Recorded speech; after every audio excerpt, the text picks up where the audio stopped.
So by now, you should have created your website, you're set up the hosting, you've even learned how to write some content and drive a few customers to your site using keywords and SEO. Well, now that you got your business up and customers are coming to you, you're like, well, how do I set up a contract? And I have some friends who told me that they never get anything in writing, that they still do things with a handshake. And I'll tell you right now that I don't care how well you know the person. They could be family, they could be best friends. It's still great to get things in writing. And the reason for that is sometimes what we believe we have conveyed and communicated to somebody is actually totally different than what they have heard. And if both of you can get it in writing and you sign on it and you can agree on it and say, okay, this is what it is, then later down the road, it's going to save you a lot of hurt feelings and heartache. That even goes for people that you don't know, that you've just met. It's the same thing. What you might have said over the phone, what you said over a lunch meal, they might have heard that you were going to do an entire website with a logo for $500, and you only meant to do the logo for $500. Or if you have a bakery and you said, I was going to do a wedding cake, and you told them it was going to be $800, well, that might not have included the delivery fee or a bunch of other fees, and that person will then be upset.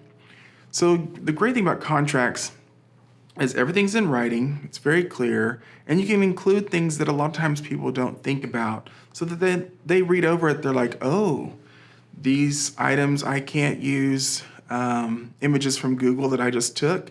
I've had clients who sent me artwork that I knew wasn't theirs. I had one client who sent me a picture of a hat that literally had someone else's logo in the bottom corner, and they want me to put that on their website. And I'm like, well, did you get permission? And they're like, no, it's fine. I just found it on Google. And I'm like, those aren't free images.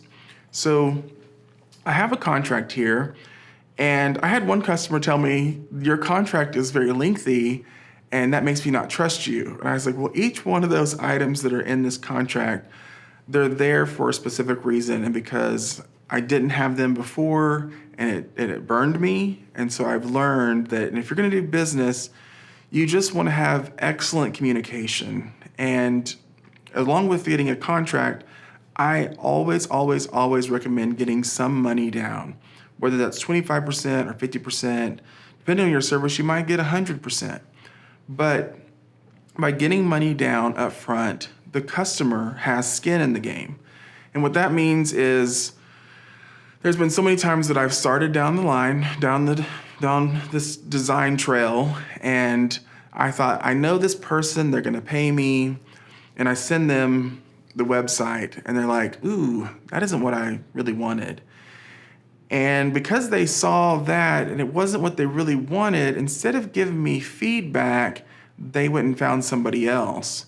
And a lot of times my initial design was just kind of, to get a feel for what they want, and getting to know where the design is headed. So you have this customer that has not put any money down. Well, they've got no reason to stick with you, especially if they haven't signed a contract.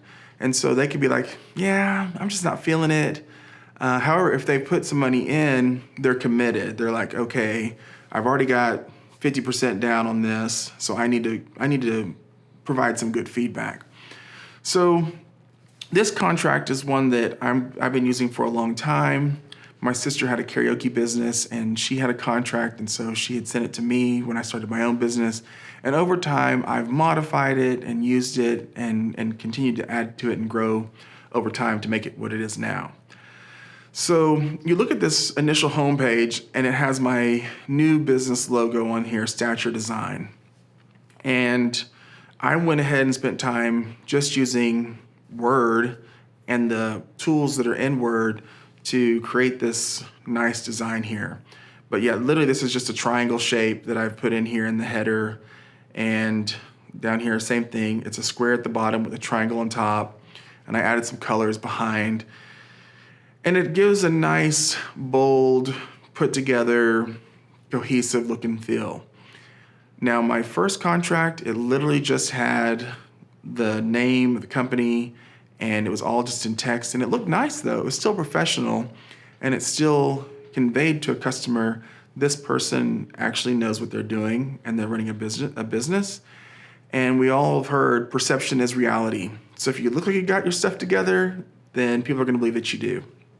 So I'm scrolling down and I've placed my tagline right here on the home page. And this is my mission statement as well. Stature uses sophisticated design to build relationships, create memorable identities, and to tell beautiful stories. So Stature is all about, just designing great websites. I could have said that, hey, we design great websites, but I wanted to convey even more that my design, and I actually work with other designers as well with Stature, that what we're trying to do is help people connect to their audience and to build relationships, because I believe if you build good relationships, you can build a really great business, and you create loyalty and you create trust. And so a lot of that starts right here with a great contract. So if I scroll down, I have this introduction, and it just says, the following website proposal has been drafted by Stature Design as requested by customer name. So I use the same contract for every customer. And what I do is I go in and I change out immediately whenever I first open up the contract where it says customer name, created for customer name. I might type in here, created for, let's just say David Wells. And then I put the business name right here, and it might be Wells Construction. So then I go up here to edit, and I do find replace, and everywhere it said customer name, I just put David Wells. And you can see right here, there's multiple places where the customer name is in here, and I just choose replace all. Tells me it made 6 replacements. Great, happy about that. Then as I scroll down, I'm actually gonna increase this so that we can see things a little bit easier on the screen. I'm just gonna zoom in. As I scroll down, this is a web and graphic design project quote, but I often do illustration, animation, billboards. So whatever it is, I just change it out right here. So web and graphic design quote. And then it tells the customer what this is for. So I've made my introduction up here, and something else that I put on my quotes is this quote is good for 30 days. If it is not executed in 30 days, new terms and due dates may be required. The reason that is in there is because sometimes you quote somebody a quote, and then a year later they come back and they're like, well, will you still honor this quote? Well, a year ago, you might have been charging, $50 an hour. And now you're charging $75 an hour because you've learned new skills, you've taken new training, your processes are faster, and what used to take you 2 hours to do, now you can do in 30 minutes. And so you're just more skilled. Well, you don't want to honor that same contract price. So that's why I say 30 days. Sometimes I might say 60 or even 90 days. But I also don't know what my workload is going to be. I might, during COVID, have had nothing to do, but then things might have started ramping back up, and suddenly I have 10 projects on my plate. But David Wells from 6 months ago suddenly has money coming in, and he wants to get his website done, and you told him that it was going to take you 3 weeks to get it done, or even a month, but you've just committed to doing 10 other projects, so you can't do his project just at the same speed. And you might not even be able to do it at the same price. So basically setting your prices comes down to your skill level, but also supply and demand. And so if you've got 20 sites that you're currently building and people want you to do your stuff and you're just overloaded, you might tell people it's gonna be a minimum $3,000 charge. For me, when I first started on websites, I would say my minimum was $750. That seems really low now. My bare minimum is $2,000. Even yesterday, I got a call out of the blue. Somebody found my site through Google, and they said, hey, I'm looking to do an update on this website. It's done in Adobe Muse, and Adobe Muse is no longer being supported. It's deprecated. And he said, so we would like to switch it to something like WordPress. And I was like, well, great. I'm a WordPress guru. That's my favorite. So he starts telling me this lengthy spiel, and at the end of it, he tells me he only has a $1,000 budget. And I said, well, I'm sorry, I don't do anything less than $2,000. And The reason that is that if you're over here doing a bunch of $750 websites, then oftentimes you can't do larger projects. But you might be in a space where right now, 750 is great. You might be able to do websites that are one page for $500, and that's good money. It might only take you 2 or 3 hours to do a one-page website. And if you're making $500 doing that, that's great. So imagine if you did 10 one-page websites a month for $500. You're helping your photography friends, you're helping, startup businesses. All they need is a home page and a contact page, and so you're getting them going. And you might even run a promo. Hey, I'm running a startup special, $500 for, a one-page website, a landing page, and this. And so you do 10 of them, in a month you've made $5,000. That's not bad money. That's $60,000 a year, and you might be able to do that just on the weekends. Now, there's other weekend jobs that you can do, Amazon, Buc-ee's, but there's a few things that you can do sitting on your couch, watching Netflix, and make decent money like that. So I highly recommend doing web design or doing something that you can work from home and make great money. So get those price points set, and the way that I figured my pricing was, I look at my competition out there, but also I look at my skill level and what I actually can provide. And so if you're just starting out, I tell my customers or my friends that are trying to start businesses, then get a good portfolio together. Do some designs for friends, get word of mouth going, and get things kind of that ball rolling, and momentum will start to build. Now, this is startupbusinessfast.com, and you can start a business really fast using this whole process. But what I find is there's a tipping point when it comes to success, and some people are successful right out of the gate. They've already got a bunch of customers. They already have created a tribe. They have a following. Maybe they had a Facebook page group that already had 10,000, 20,000, 100,000 in their audience. And so right out the gate, they're moving and grooving. But for me, I got laid off from Texas Instruments in 2009 and started this business without even knowing how to use Photoshop. And so I didn't hit the ground running, and I had to stumble through a lot of things. And what I found was that by year 3, I really had a clear focus of what my skill set was and what I provided to a customer. And I'm really good at providing branding, identity, keeping a cohesive look and feel, and even helping the customer tell their story well.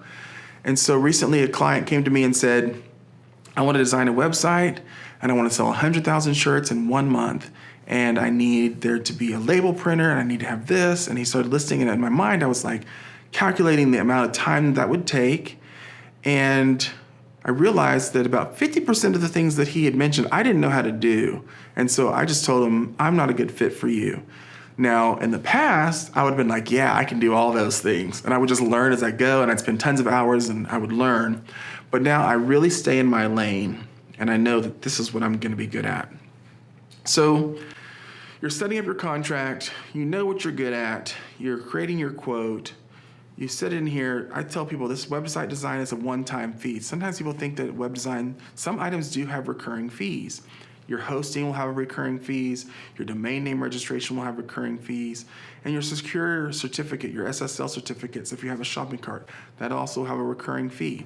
Those fees are small, and people usually can understand, okay, I'm gonna have $100 a year in hosting, and a $20 domain name registration, and a $20 SSL certificate. $140 average.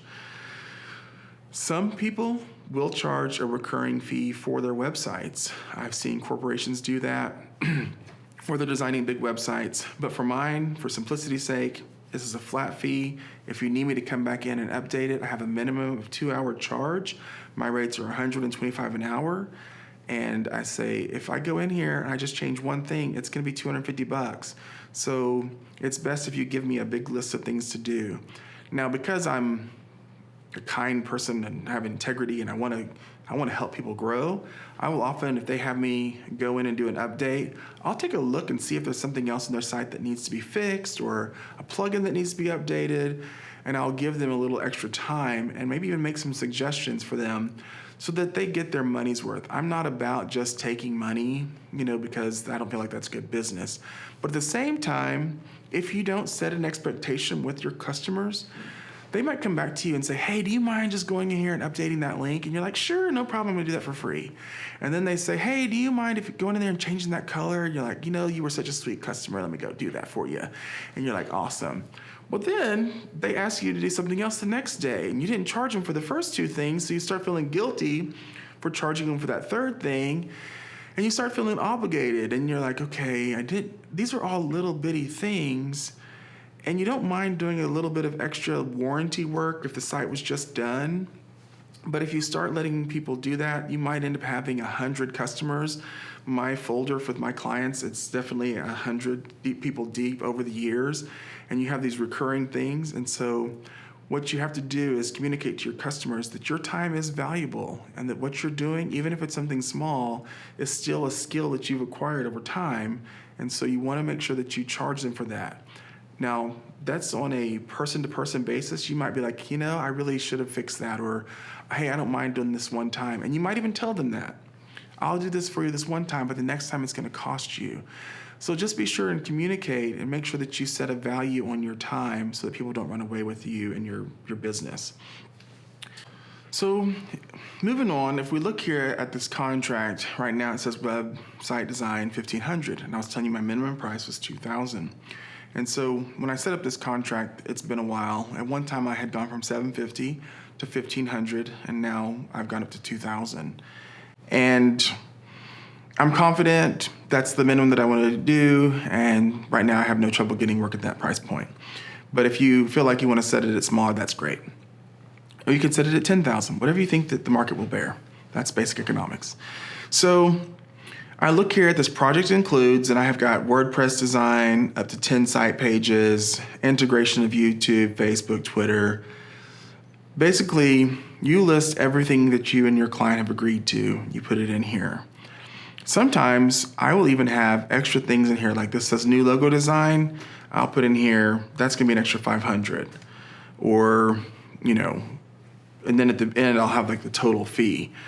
But if there's a price point in here, like if I was to add that, I would go ahead and add this to $2,000. So my total, whatever this is, it's going to be still right here. So it's really clear for the client, this is what your price is going to be. So the great thing about this bulleted list is I've had customers come to me and they're like, hey, why isn't this done? And I'll be like, well, we didn't agree to that. I had a customer recently that did not understand that every tab or every menu item was actually a page, and that the sub-tabs were actually pages as well. So whenever I told them you have 10 site pages, they came back to me with all this content.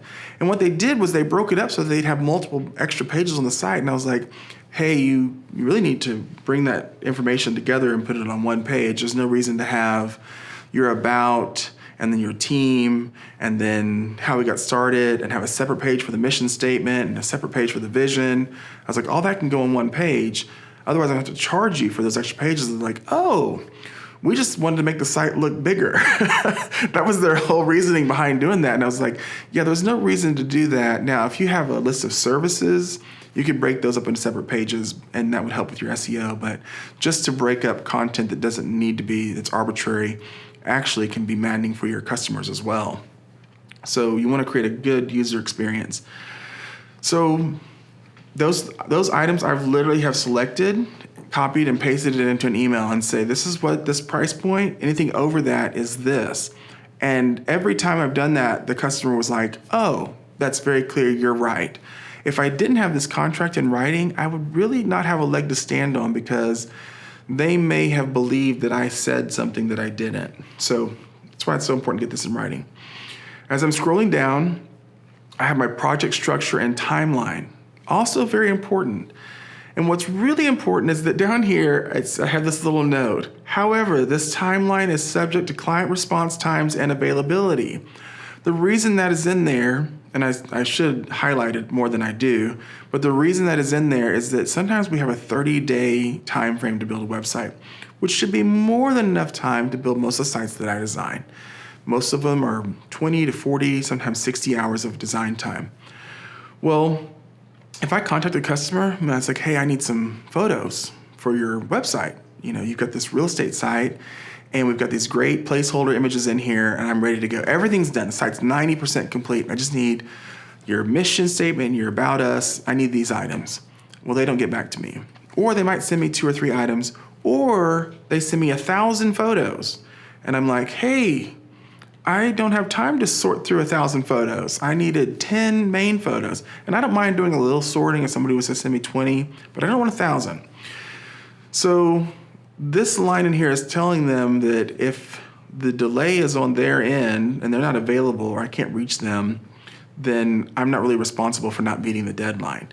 I almost always hit my deadlines. I usually give myself plenty of cushion, but be sure and communicate to your customer, hey, if I email you, will you be able to get me this content? And you want to be nice. You always want to be respectful.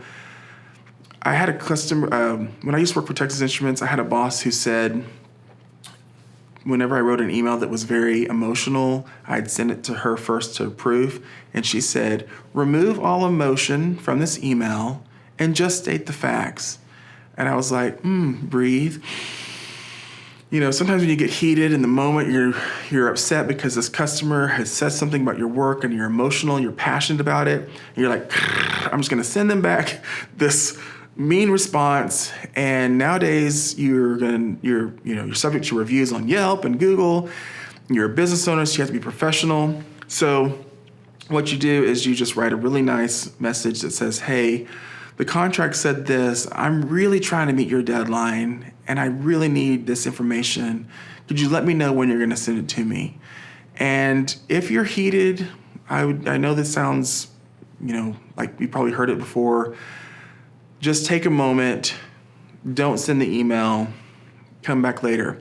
I had one customer that sent me this lengthy message. He was very upset. And he was also somebody that I knew. So I looked at the message and I said, something's going on here because this doesn't seem like him. And I said, hey, I'm not certain what's going on, but I am more concerned about our business relationship than I am about this $1,500 that's left on this website. Because he was like, I feel like this is going to keep adding price, blah, blah, blah, blah, blah. He was worried about this prices going up because he had asked for more stuff, and I told him that it wasn't in the budget. And I said, at the end of the day, I just want you to be happy. So I will be even willing to refund all of your money and still finish this project if it makes you happy. Because to me, I would rather have spent that hours of time and even $1,500 to keep someone happy so that the word of mouth would go out better. Because one bad review can cost you thousands of dollars for a long time. What was really crazy was that I sent that message back to him and said, I'm here, I want to talk, let's meet. His response back was, as soon as I sent that email, I regretted it. He said, I was having a bad day, something happened with his family, and he said, and I took it out on you, and he said, your message, and basically he just apologized. We worked through the solution. I got paid for the rest of the website. He was happy, I was happy, all because I was just willing to take care of him first and worry about the money and everything else. All that's secondary when it comes to a business. Create loyalty, build trust.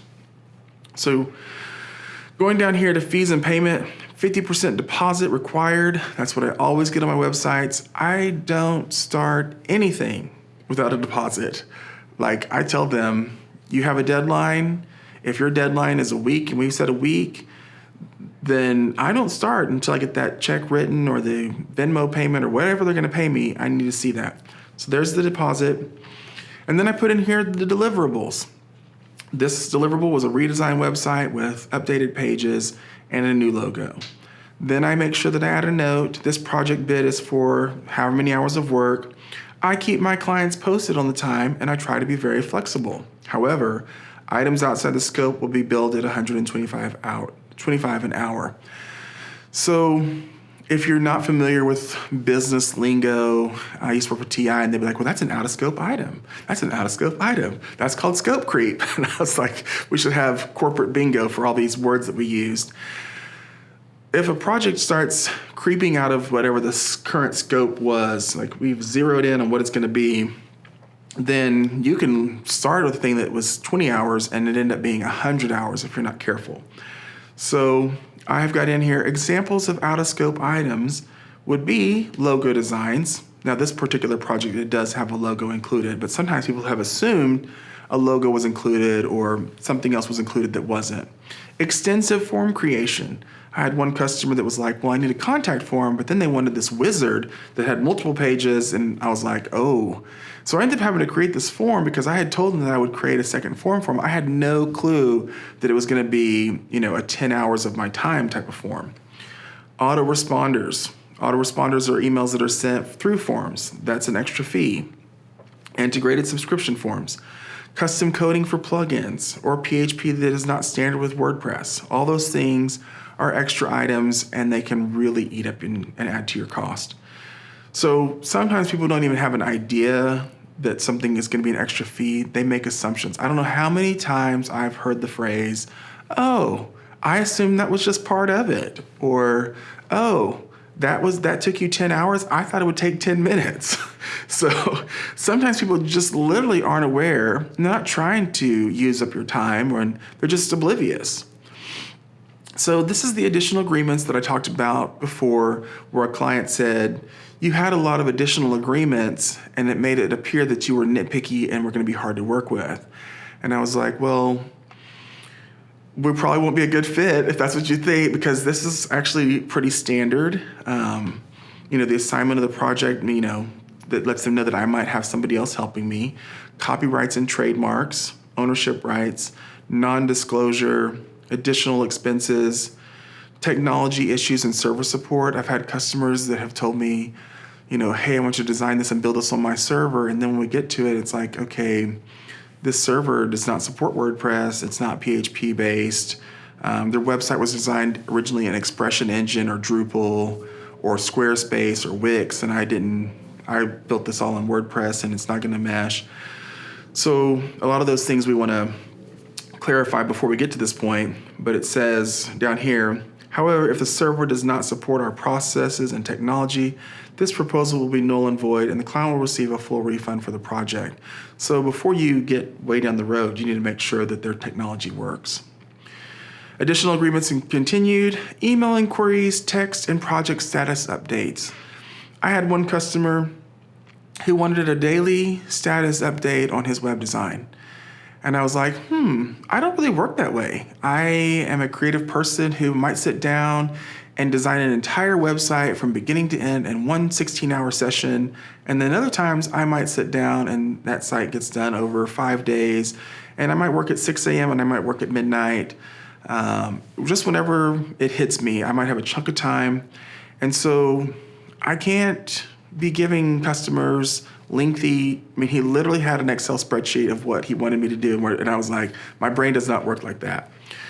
So I just tell him, I'm not going to do that.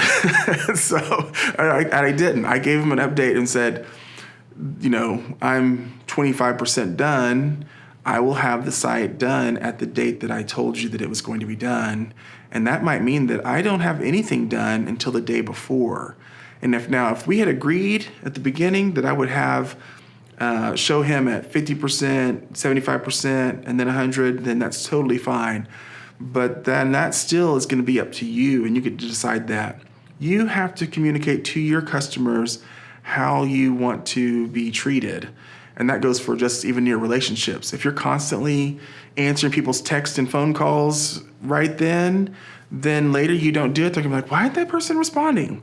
But if you respond back to them when you have time and they know, hey, I've got a life, I actually have other customers, I'm going to respond to you as soon as I can. Communicate. You don't want to be like, a jerk about it and be like, well, I've got a life. No, it's, hey, you are valuable to me. I'm going to give you updates. And I had a friend who had a Honda and it was in the shop. And she said, the cool thing that Honda did was on occasion, I would get a little text that says, hey, it's your Honda here. I'm currently sitting in the shop. It's going to be, 8 more hours before anybody's working on me again. And it was just a way of touching touching a touch point, that's what it's called, with the client, touching base with them and letting them know what's going on, keeping them informed, communicating. So that kind of communication is great. You want to do that, but at the same time, you don't want to deal with a nag.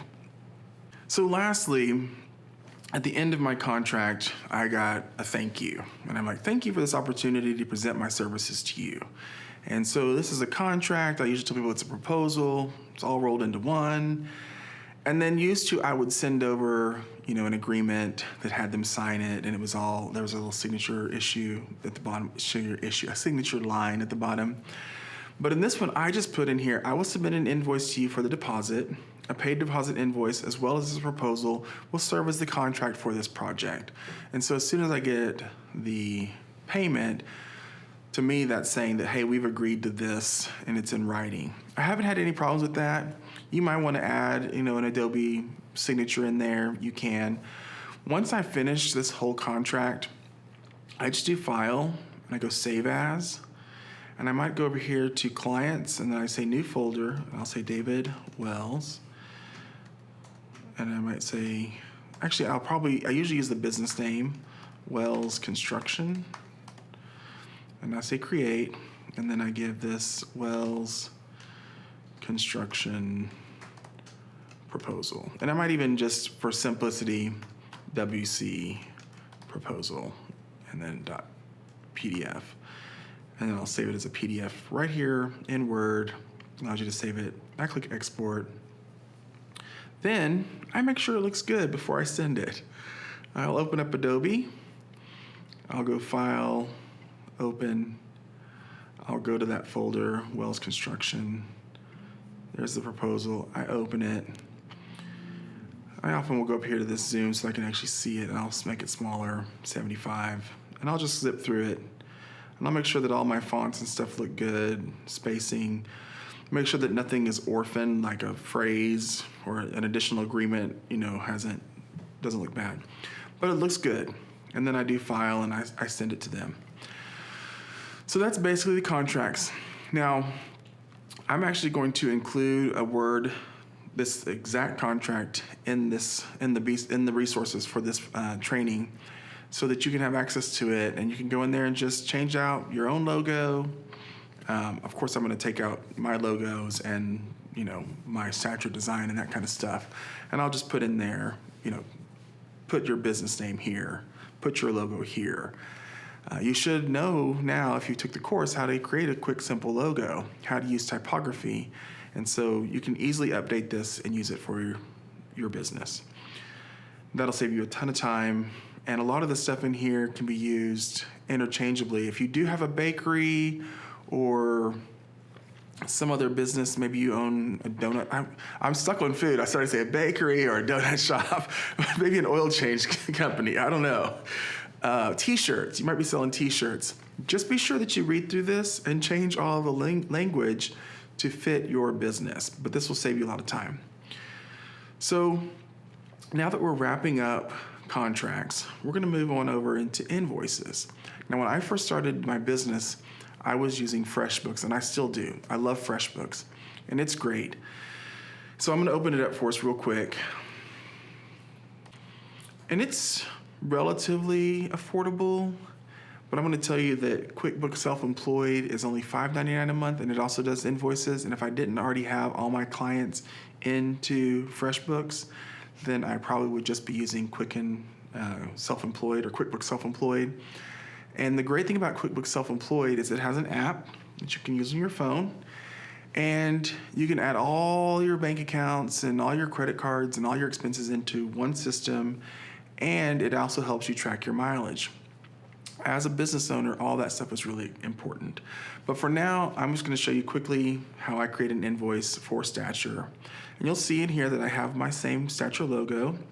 The great thing about this invoicing system is that it does show you the recent activity. So I can see which clients have logged in, this outstanding invoices. I have some invoices that are 61 to 90 days old, some that are 31 to 60 days old. And this looks like I haven't been paid for a long time, but one of my customers paid me a large chunk of money or has a large contract with me, and they're paying me in monthly payments. And so I just go in there and take off those payments as they go. I love being able to see that quickly. I even have one customer, this one that says over 90 days old. I haven't been able to reach them, and the website, they own the domain name registration, and it's gone. So I don't know if something happened to them, but sometimes you might have an unpaid invoice, and you want to keep record of that as well, because that can be considered a loss on your taxes. But when I create an invoice, I go new. I'll just choose this client, 1 hour to escape, Roy Magno. I will go down here to service. It has a sample service item. I can just go in here and add web design. I normally put 50% deposit.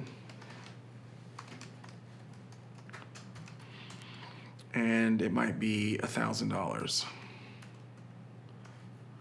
Now, when I do the final invoice, I will put in here final payment, and then I'll put my expenses. My expenses might have been stock photos, $50. And you want to keep all those receipts for the customer and for you. Expenses, you might have also had a voiceover for something. Who knows what you had an expense for, and it might have been $300. And then if you decided that you want to be a reseller and have a web hosting business, one of the services might have been web hosting.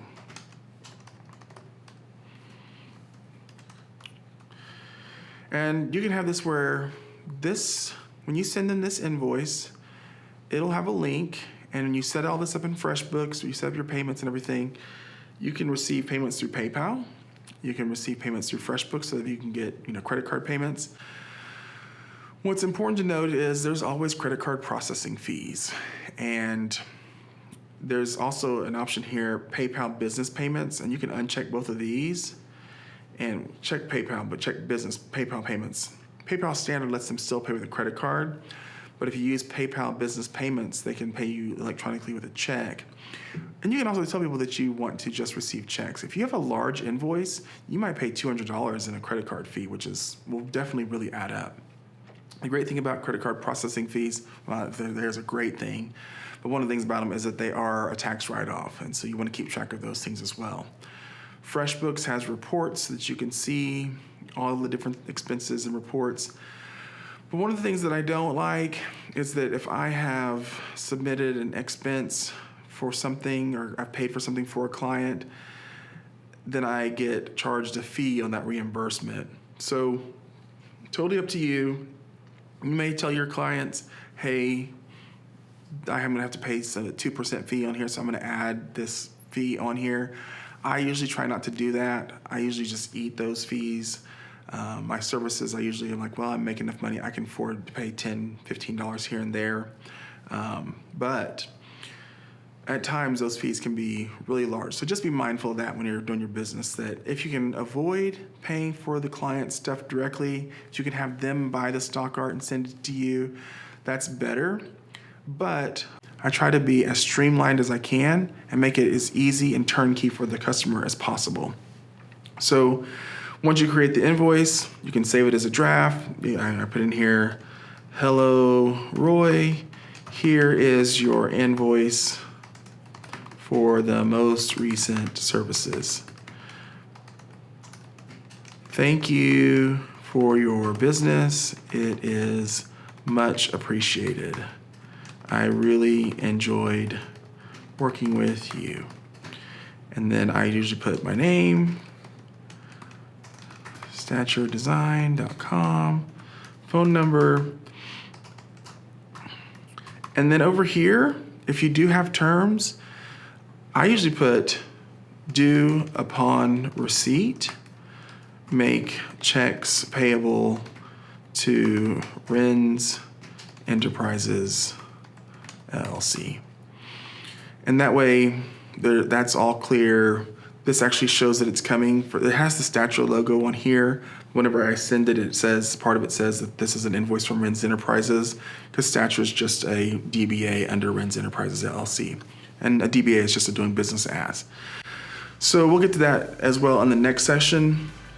The last piece is QuickBooks Self-Employed. I want to reiterate that that is a great tool to use for creating invoices, tracking expenses, and tracking mileage. And in the next session, we're going to talk about taxes, setting up an LLC, and getting a CPA. So join me in that next.